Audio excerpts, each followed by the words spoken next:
অগ্নিকাণ্ড থেকে বাঁচার উপায় কি? নবীজি সাল্লাল্লাহু আলাইহি ওয়াসাল্লাম আগুনকে শত্রু রূপ বলেছেন, যেন মানুষ তার প্রতিরোধে প্রয়োজনীয় ব্যবস্থা গ্রহণ করে।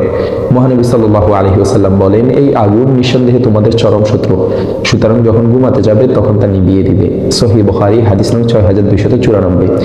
আগুনের বিষয়ে কোনো ধরনের উদাসীনতা কাম্য নয়। সহিহ বুখারী হাদিস নং 6293। দুর্ঘটনা ঘটার পর প্রতিবিধান নয়, বরং দুর্ঘটনা প্রতিরোধে ইসলামের নীতি। এই জন্য রাসূল সাল্লাল্লাহু আলাইহি ওয়াসাল্লাম অগ্নি দুর্ঘটনা প্রতিরোধে পূর্ব থেকে ব্যবস্থা গ্রহণের নির্দেশ দিয়েছেন। সহিহ বুখারী হাদিস নং 6295।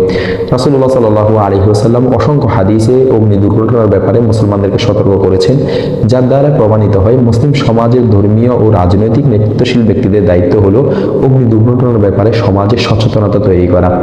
অগ্নি দুর্ঘটনার সম্ভাবনা আছে এমন কাজগুলো করার সময় আল্লাহ তাআলার নাম স্মরণ করা উত্তম। সহিহ বুখারী হাদিস নং 3280। অগ্নিদগ্ধ হওয়া সহ যে কোনো ধরনের অনাকাঙ্ক্ষিত মৃত্যু থেকে বাঁচতে এই দোয়াটি পড়তে পারেন। আল্লাহুম্মা ইন্নী আউযু বিকা মিনাল হারামি ওয়াত তারাদ্দি ওয়াল হাদামি ওয়াল গাম্মি ওয়াল হারিকি ওয়াল গরাকি ওয়া আউযু বিকা আন ইয়াতাখাব্বাতানি আশ-শাইতানু ইনদাল মাউত ওয়া আন আকতুলা ফি সাবিলিকা মুদবিরান ওয়া আউযু বিকা আন আমুতা লাদিগান। সুনান নাসাঈ হাদিস নং 5531। অগ্নিকাণ্ড শুরু হলে প্রয়োজনীয় অন্যান্য ব্যবস্থা গ্রহণের সঙ্গে সঙ্গে তাকবীর অর্থাৎ আল্লাহু আকবার বলা সুন্নাত। কেননা রাসূল সাল্লাল্লাহু আলাইহি ওয়াসাল্লাম বলেন, তোমরা যখন অগ্নিকাণ্ড দেখবে তখন তাকবীর দেবে, কেননা তাকবীর আগুনকে নির্বাপিত করে। দেখতে পারেন জামিউস সগীর হাদিস নং 637।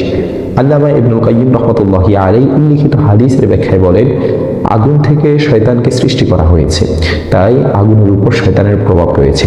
আগুন ও শয়তান উভয়ে নিজের বড়ত্ব প্রকাশ করতে চায়, তাই বান্দা যখন আল্লাহর বড়ত্ব ঘোষণা করে তখন আগুন শয়তানের প্রতাপ কমে যায়। দেখতে পারেন জাদুল মাআদ 4 নং খণ্ড 194 নং পৃষ্ঠা।